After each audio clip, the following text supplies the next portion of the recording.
Mesdames, Messieurs, permettez-moi de commencer par une question simple, presque banale, mais qui mérite toute votre attention. Quand avez-vous, pour la dernière fois, réellement écouté votre corps? Pas simplement entendu un signal, une fatigue, une douleur, une faim, mais véritablement écouté, compris, respecté. Dans nos sociétés modernes, rapides, exigeantes, parfois impitoyables, nous avons appris à courir, à produire, à performer, à répondre aux attentes, à faire plus, toujours plus. Mais dans cette course effrénée, quelque chose s'est perdu. Nous-mêmes. Le silence du corps dans le bruit du monde. Nous vivons dans un monde saturé de bruit. Notifications, obligations, responsabilités, attentes sociales. Tout nous pousse vers l'extérieur, tout nous détourne de l'essentiel. Et pourtant, au cœur de ce tumulte, il existe une voix discrète, constante, fidèle. Cette voix, c'est celle de votre corps. Elle ne crie pas. Elle ne s'impose pas brutalement. Du moins pas au début. Elle chuchote, elle murmure. Elle vous dit « Tu es fatigué, tu as besoin de repos, tu n'es pas bien ici, ce rythme ne te convient pas. » Mais combien d'entre nous prennent le temps d'écouter ces murmures? Nous avons appris à ignorer ces signaux, à les repousser, à les anesthésier. Un café de plus pour masquer la fatigue, un écran de plus pour éviter le silence, une obligation de plus pour ne pas ressentir. Et pourtant, ce que nous refusons d'écouter aujourd'hui, nous serons forcés de l'entendre demain. 2. Le corps ne ment jamais. Contrairement à nos pensées qui peuvent se tromper, se contredire ou s'emballer, le corps, lui, est d'une honnêteté absolue. Il ne ment jamais. Quand vous êtes stressé, il se contracte. Quand vous êtes en paix, il se détend. Quand quelque chose ne vous convient pas, il résiste. Quand vous êtes aligné, il s'ouvre. Le corps est un baromètre, un guide, une boussole intérieure. Mais pour qu'il nous guide, encore faut-il accepter de ralentir, d'écouter, d'observer.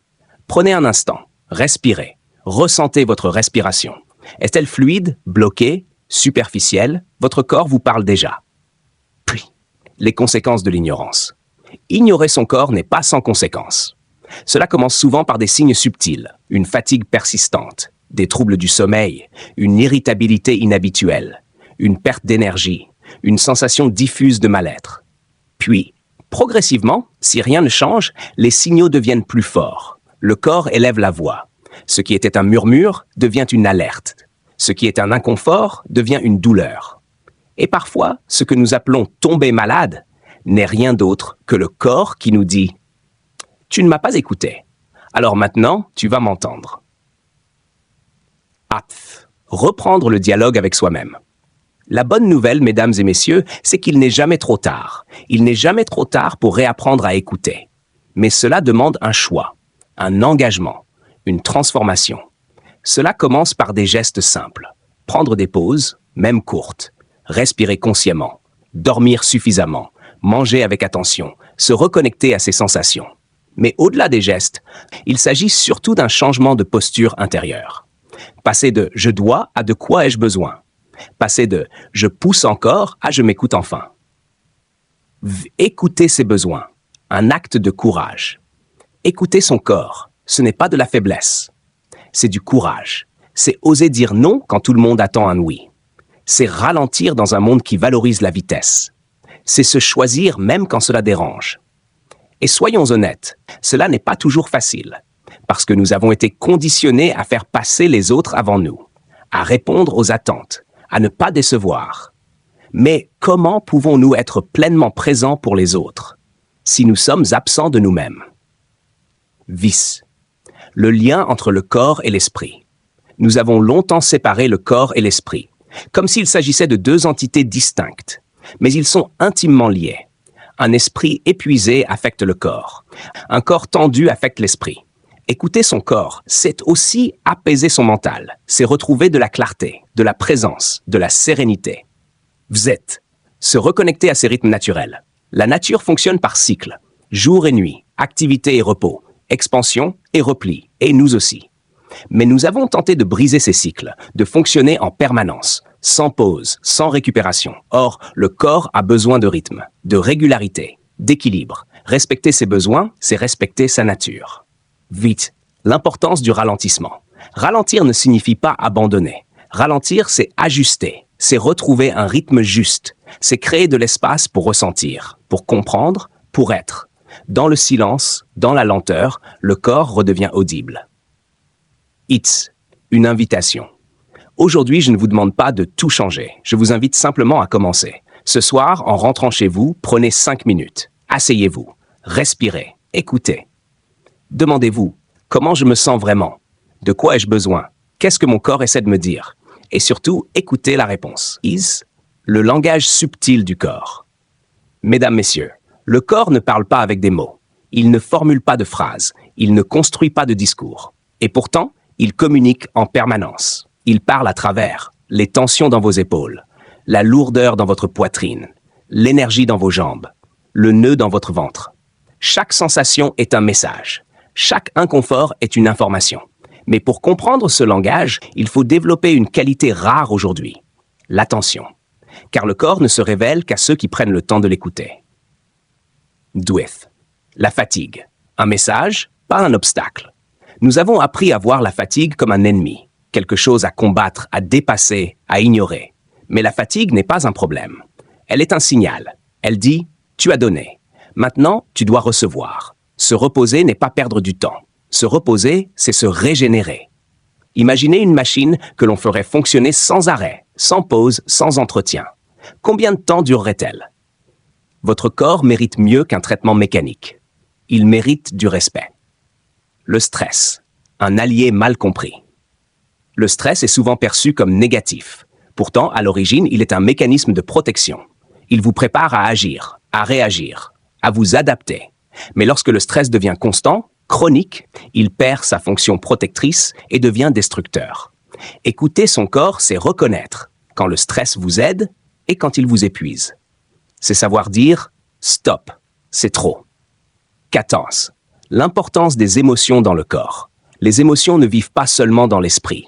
Elles habitent le corps. La peur serre la gorge. La colère chauffe le corps. La tristesse alourdit les épaules. La joie ouvre la poitrine. Ignorer ses émotions, c'est aussi ignorer son corps.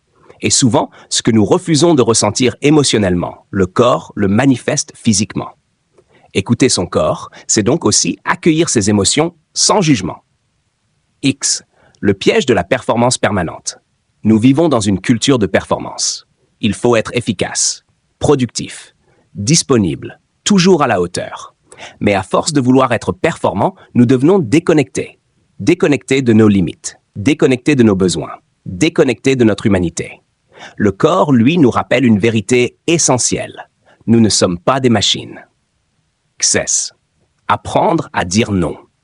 Écouter son corps implique parfois de poser des limites. Dire non à une demande, dire non à une surcharge, dire non à ce qui ne nous respecte pas. Ce non n'est pas un rejet des autres, c'est un respect de soi. Car chaque fois que vous dites oui à quelque chose qui vous épuise, vous vous dites non à vous-même. 7. Le corps comme guide dans les décisions. Nous avons tendance à prendre nos décisions uniquement avec la tête. Analyser, comparer, calculer. Mais le corps peut être un guide précieux. Face à une décision, posez-vous une question simple. Comment mon corps réagit-il? Se contracte-t-il? Se détend-il? Se ferme-t-il? S'ouvre-t-il? Le corps perçoit souvent ce que l'esprit ne voit pas encore. Sudzuit, la respiration. Un pont vers soi. Parmi tous les outils pour se reconnecter à son corps, il en existe un simple, accessible à tous, à chaque instant, la respiration. Respirer consciemment, c'est revenir à soi, c'est ralentir, c'est apaiser, c'est se recentrer. Quelques respirations profondes peuvent suffire à transformer un état de tension en état de calme. Votre respiration est toujours là. Elle est votre encre. 19. Le pouvoir des habitudes conscientes. Écouter son corps ne se fait pas une fois. C'est une pratique quotidienne. Cela passe par de petites habitudes.